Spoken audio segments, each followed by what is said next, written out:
اعوذ باللہ من الشیطان الرجیم بسم اللہ الرحمن الرحیم وبہ نستعین۔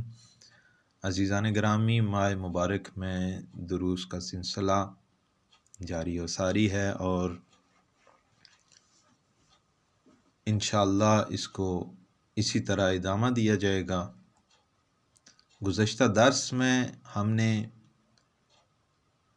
امام زین العابدین علیہ السلام کے فرمان کی روشنی میں ماہ مبارک کی کچھ فضیلتوں کو بیان کیا تھا کہ جن میں امام زین العابدین نے اس مہینے کی 5 خصوصیات کو بیان کیا تھا،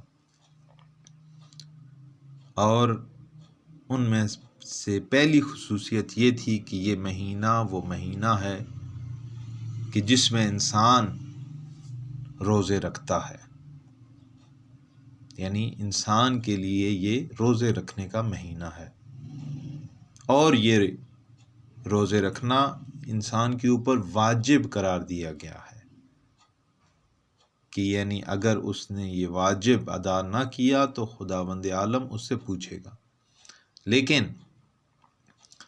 کچھ لوگ جو مریض ہیں، مثلا قرآن میں بھی اس بات کی طرف اشارہ ہے، اور وہ لوگ کہ جو سفر میں اس واجب سے استثناء قرار دیے گئے ہیں، یعنی ہر مسلمان کے اوپر اس ماہ مبارک رمضان کے مہینے میں روزے رکھنا واجب ہے۔ لیکن وہ لوگ کہ جو سفر میں ہیں یا مریضی کی حالت میں ہیں یا خواتین کے مخصوص ایام ہیں، تو ان میں ان کے اوپر روزہ رکھنا واجب نہیں ہے۔ دوسری چیز جو بیان کی گئی تھی وہ یہ تھی کہ یہ مہینہ وہ مہینہ ہے کہ جو اسلام کا مہینہ ہے۔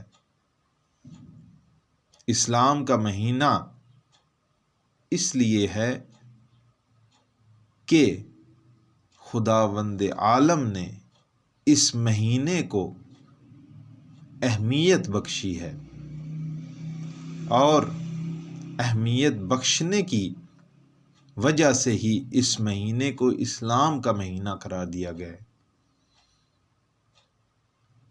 اور اس مہینے میں انسان اگر اپنے آپ کو گناہ کی کثافتوں سے پاکیزہ کر لے تو وہ خدا کی طرف پرواز کر سکتا ہے، خدا کا قرب حاصل کر سکتا ہے۔ میں نے پچھلے درس میں بھی یہ عرض کیا تھا کہ اسی خطبہ شعبانیہ کے کچھ جملے ہیں کہ جن میں رسول خدا فرما رہے ہیں کہ تمہاری پشتیں تمہارے گناہوں کے بوجھ سے جھک چکی ہیں۔ اگر تم چاہتے ہو کہ یہ گناہوں کا بوجھ تمہاری پشتوں سے ہٹا دیا جائے تو خدا کی بارگاہ میں قیام کرو، رکوع کرو، سجود کرو، اور سب سے اہم چیز کہ خدا کی بارگاہ میں توبہ کرو، کیونکہ یہ مہینہ وہ مہینہ ہے کہ جس میں خدا کی رحمت نازل ہوتی ہے، خدا کی برکتیں نازل ہوتی ہیں، اور یہ مہینہ وہ مہینہ ہے کہ جس میں خدا نے لوگوں کی مغفرت کرنی ہے۔ پس اگر امت محمدی یہ چاہتی ہے کہ وہ تقوی اختیار کرے، خدا کا قرب اسے نصیب ہو، تو اسے چاہیے کہ وہ اس مہینے میں اپنے آپ کو گناہوں سے دور کرے، توبہ کرے، تب جا کے اس کو خدا کا قرب حاصل ہوگا۔ تیسری چیز جو بیان کی گئی تھی وہ ہے طہارت نفس کے حصول کا مہینہ، یعنی یہ مہینہ ہے کہ جس میں آپ طہارت نفس کو حاصل کر سکتے ہیں، پاک دامنی کو حاصل کر سکتے ہیں۔ یہ مہینہ پاک دامنی کے حصول، طہارت نفس کا مہینہ قرار دیا گیا ہے۔ روزے میں بھوک و پیاس کی سختی کو برداشت کرنے، خواہشات نفسانی پر قابو پانے، گناہ کے تمام ممکنہ خیالات کو روکنے، اور بھوک اور پیاس کی حالت میں، نفس کی شکستہ حالت میں انسان کی باطنی حالت اس کے تزکیے نفس میں بہتری کا کردار ادا کرتی ہے۔ عزیزان گرامی، سال کے دوسرے مہینوں میں انسان پرخوری کرتا ہے، لیکن یہ مہینہ ہے کہ جس مہینے میں انسان بھوک اور پیاس کو برداشت کرتا ہے۔ تو عزیزان گرامی، یہ مہینہ وہ مہینہ ہے کہ جو انسان کو طہارت نفس کی جانب مائل کرتا ہے اور طہارت نفس کی جانب لے جاتا ہے۔ ظاہر ہے جب اس مہینے میں آپ داخل ہوں گے، اس کے دن جو ہیں اس میں آپ عبادت کریں گے۔ خود روزے کی حالت میں رہنا ایک عبادت ہے۔ راتوں کو انسان قیام کرے گا، کچھ حصہ بھی اگر ماہ مبارک رمضان کی راتوں کو وہ عبادت کرتا ہے تو یہ عبادت اس بات کا سبب بنے گی کہ وہ طہارت باطنی کی طرف قدم اٹھائے، اور جیسے جیسے اس عبادت کو وہ ادامہ دے گا، جاری رکھے گا، ویسے ویسے وہ جو سیاہی اس کے قلب کے اوپر آ چکی ہوگی وہ دور ہوتی جائے گی۔ عزیزان گرامی، معصوم فرماتے ہیں کہ جب انسان ایک گناہ کرتا ہے تو اس کے قلب کے اوپر ایک دھبا سا لگ جاتا ہے، ایک کالا دھبا لگ جاتا ہے۔ اگر وہ اس گناہ کے اوپر پشیمانی کا اظہار کرے، خدا کی بارگاہ میں حاضر ہو کر توبہ کرے، تو وہ دھبا ختم ہو جاتا ہے۔ لیکن اگر وہ ایسا نہیں کرتا، توبہ نہیں کرتا، تو وہ دھبا آہستہ آہستہ بڑھنا شروع ہو جاتا ہے، اور پھر ایک وقت ایسا آتا ہے کہ پورے قلب انسان کو سیاہ کر دیتا ہے، اور یہ سیاہ ہونا اس بات کی علامت ہے کہ انسان گمراہ ہو چکا ہے۔ اب اگر انسان کو صراط مستقیم کی طرف آنا ہے تو ضروری ہے کہ وہ اس سیاہ قلب کے ساتھ تو صراط مستقیم کی طرف نہیں آ سکتا، تو ضروری ہے کہ وہ اپنے قلب کی، اپنے نفس کی تطہیر کرے، اور یہ تطہیر توبہ سے شروع ہوتی ہے۔ جب تک انسان توبہ نہیں کرتا وہ انسان عبادت الہی کی طرف اصلاً راغب ہی نہیں ہو سکتا۔ کچھ لوگ آپ نے دیکھے ہوں گے ارد گرد اپنے کہ اصلاً وہ عبادت کی طرف راغب ہی نہیں ہوتے،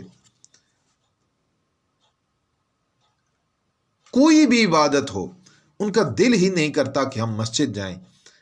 اور میں نے خود دیکھا ہے، اپنا جو ہمارا تبلیغی تجربہ ہے اس میں ہم نے کچھ لوگ دیکھے ہیں کہ ماہ مبارک ہے، نہ ہی وہ لوگ ماہ مبارک کا احترام کرتے ہیں اور نہ ہی اس میں روزے رکھتے ہیں، بغیر کسی شرعی گنجائش کے، جو شریعت نے گنجائش دی ہے انسان کو کہ ان حالات میں انسان روزہ نہیں رکھے، تندرست ہے لیکن روزہ نہیں رکھتا۔ کیوں؟ کیونکہ اس کا قلب سیاہ ہو چکا ہوتا ہے، گناہ کر کے اس کا قلب سیاہ ہو چکا ہوتا ہے، کہ جس کی وجہ سے اصلاً عبادت کی طرف راغب نہیں ہوتا انسان۔ ایسے مواقع پر انسان کو ایک جھٹکا لگنا چاہیے تاکہ وہ جو زنگ لگا ہوا ہے اس کے قلب کے اوپر، جو سیاہی مائل ہو چکا ہے اس کا قلب، وہ سیاہی اتر سکے۔ عزیزان گرامی، چوتھی جو ماہ مبارک کے رمضان کی خصوصیت امام زین العابدین نے بیان کی ہے وہ یہ ہے کہ گناہوں کی نجاست سے خود کو پاک اور خدا کے لیے خالص کرنے کا مہینہ ہے۔ یہ خصوصیت وہ خصوصیت ہے کہ جس کی وجہ سے انسان گناہوں کی آلودگی سے اپنے آپ کو پاک کر سکتا ہے۔ سال کے تمام مہینوں میں خدا سے دوری کی آلودگی، گناہوں کی آلودگی اور خدا کا تقرب نہ ہونا، لیکن یہ مہینہ آ کر انسان کو عمل کرنے کی طرف تشویق دیتا ہے، اپنے آپ کو خدا کے لیے خالص بنانے کی طرف راغب کرتا ہے۔ اور اس مہینے میں انسان صائم اپنے روزوں کی پاکیزگی اور نورانیت کی وجہ سے یہ کوشش کرتا ہے کہ وہ اس نورانی مہینے میں خود کو خدا کی مہمانی اور دعوت کے قابل بنا سکے۔ عزیزان گرامی، انسان جتنا بھی گناہ گار ہو، لیکن خدا اپنے بندے کو 1 ماہ سے 70 گنا زیادہ پیار کرتا ہے۔ تو ایک دفعہ اگر انسان خدا کی بارگاہ کی طرف راغب ہو جائے تو اس کے قلب کی وہ سیاہی جو ہے وہ دور ہو سکتی ہے، اور وہ مہینہ ماہ مبارک رمضان کا مہینہ ہو تو نور علی نور ہے۔ وہ بات کہ جو عام مہینوں میں شاید مشکل لگے انسان کو، لیکن ماہ مبارک میں وہی بات آسان ہو جاتی ہے۔ کیوں آسان ہو جاتی ہے؟ اس وجہ سے انسان کے لیے آسان ہو جاتی ہے کہ انسان اس مہینے میں خدا کا مہمان بن جاتا ہے۔ قد دعیتم الی ضیافت اللہ۔ کیونکہ یہ مہینہ خدا کی مہمانی کا مہینہ ہے۔ خدا اس میں میزبان ہے اور اس کے بندے اس کے مہمان ہیں۔ اسی لیے رسول خدا نے یہ عظیم جملہ فرمایا، قد دعیتم الی ضیافت اللہ۔ تم سب کو اس مہینے میں خدا کی مہمانی کی طرف دعوت دی گئی ہے۔ ظاہر سی بات ہے کہ خدا کی یہ مہمانی، یہ دعوت ایک ایسی نورانی محفل ہے کہ جس میں انسان اپنے گناہوں کے ساتھ کسی بھی صورت داخل نہیں ہو سکتا۔ اس دعوت سے بیرمندی کا، اس سفرے کے اوپر آنے کی شرط، اس مہمانی سے استفادے کی شرط یہ ہے کہ انسان اپنے آپ کو گناہوں سے، نجاستوں سے پاک کرے، اور اس مہینے میں انسان اپنے اندر یہ صلاحیت پیدا کرے کہ وہ گناہوں سے دوری کر کے، نجاستوں سے دوری کر کے، محرمات سے دوری کر کے اپنے آپ کو خدا کے مہینے میں خدا کا مہمان بنانے کی توفیق پیدا کرے۔ اور 5ویں جو فضیلت تھی اس مہینے کی، وہ یہ تھی کہ خدا کی بارگاہ میں عبادت اور قیام کا اہتمام کرے۔ اس مہینے کی یہ خصوصیت ہے، یوں تو انسان مومن سال کی تمام راتوں میں خدا کی بارگاہ میں قیام کرتا ہے، عبادت کرتا ہے، تہجد کو ادا کرتا ہے، لیکن اس ماہ کو خاص طور پر قیام کا مہینہ کہنے کا سبب شاید یہ ہو کہ اس ماہ میں قیام اور خدا کی بارگاہ میں عبادت کرنے کا ایک خاص ثواب اور درجہ ہے، ایک خاص مقام ہے، ایک خاص رتبہ ہے۔ ماہ صیام کی راتوں میں قیام اور عبادت انسان کو ایک خاص معنوی اور روحانی طاقت عطا کرتی ہے، قدرت عطا کرتی ہے کہ جو اسے خدا کے نزدیک کرنے میں بنیادی کردار ادا کرتی ہے۔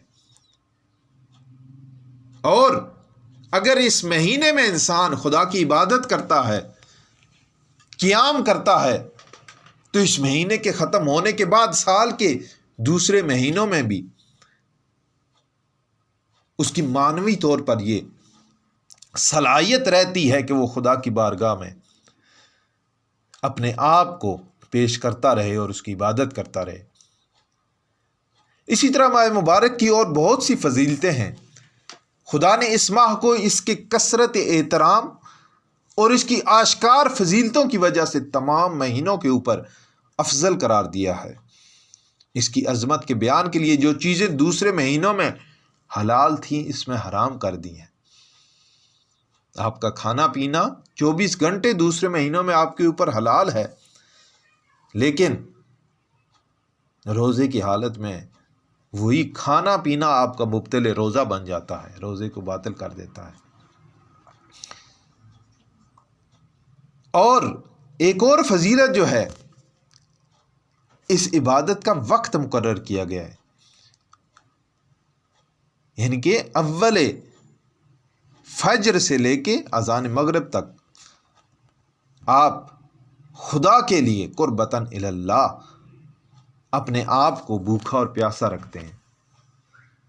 عزیزان گرامی، یہ جو نکات بیان کیے گئے ہیں، یہ نکات وہ نکات تھے کہ جو امام زین العابدین نے اس ماہ کی فضیلت اور عظمت کو بیان کرتے ہوئے بیان کیے ہیں۔ اور یہ مہینہ دوسرے مہینوں پہ واضح اور آشکار برتری اور فضیلت رکھتا ہے۔ اس کے لیے خاص زمانہ معین کیا گیا ہے۔ اس کے دنوں میں ایک روحانی کیفیت کے حصول اور معاشرے کے پست طبقات اور محروم افراد سے ہمدردی کے لیے دن میں کھانے پینے سے روکا گیا ہے، بھوکا پیاسا رہنے کا حکم دیا گیا ہے۔ وہی بات جو میں نے پہلے کی کہ عام مہینوں میں جو آپ کے لیے چیزیں حلال تھی، اس مہینے کے دنوں میں وہی چیزیں آپ کے اوپر حرام کر دی گئی ہیں۔ اس کی اتنی عظمت ہے کہ جو چیزیں دوسرے مہینوں میں حلال ہیں انہیں اس مہینے میں حرام کر دیا گیا ہے۔ تو عزیزان گرامی، یہاں پہ ایک سوال پیدا ہوتا ہے کہ جس کی جانب اشارہ کرنا ضروری سمجھتا ہوں کہ ماہ مبارک رمضان میں خدا ہمیں بھوکا اور پیاسا کیوں رکھنا چاہتا ہے؟ اس بھوک اور پیاس سے وہ ہمیں یا ہم سے کس چیز کا خواہ ہے، کیا چاہتا ہے وہ؟ یعنی کہ ہماری بھوک اور پیاس سے خدا کیا چاہتا ہے؟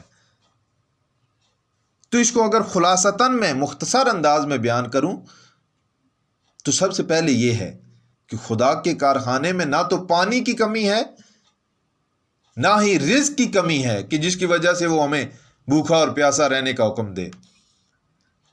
دوسری بات یہ کہ اس نے جو عبادات ہم پر فرض کی ہیں ان کا فائدہ کسی بھی طور پر خدا کو نہیں ہے، بلکہ وہ ہماری اپنی ذات کو ہے، اور اگر ہم کوئی نافرمانی کرتے ہیں تو اس کا نقصان خدا کو نہیں ہے بلکہ ہمیں ہے۔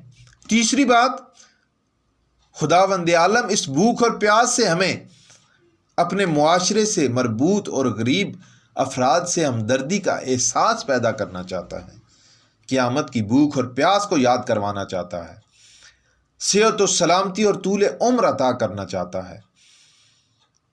خدا کی عبادت کا زیادہ سے زیادہ ہمیں موقع دینا چاہتا ہے کہ خالی شکم رہتے ہوئے تم خدا کی عبادت کرو۔ اور سب سے اہم چیز غور و فکر، تفکر کی طرف مائل کرنا چاہتا ہے، توجہ دلانا چاہتا ہے کہ آخر کیا وجہ ہے کہ انسان ایک مخصوص وقت میں خدا کے لیے بھوکا اور پیاسا رہے۔ یہ وہ کچھ موارد تھے جو بزرگان نے بیان کیے ہیں کہ یہ جو بھوک اور پیاس ہے یہ کس لیے خدا نے انسان کے لیے واجب قرار دی ہے۔ خداوند عالم ہمیں اس ماہ مبارک رمضان کی برکتوں سے استفادہ کرنے کی توفیق عطا فرمائے۔ والسلام علیکم ورحمۃ اللہ۔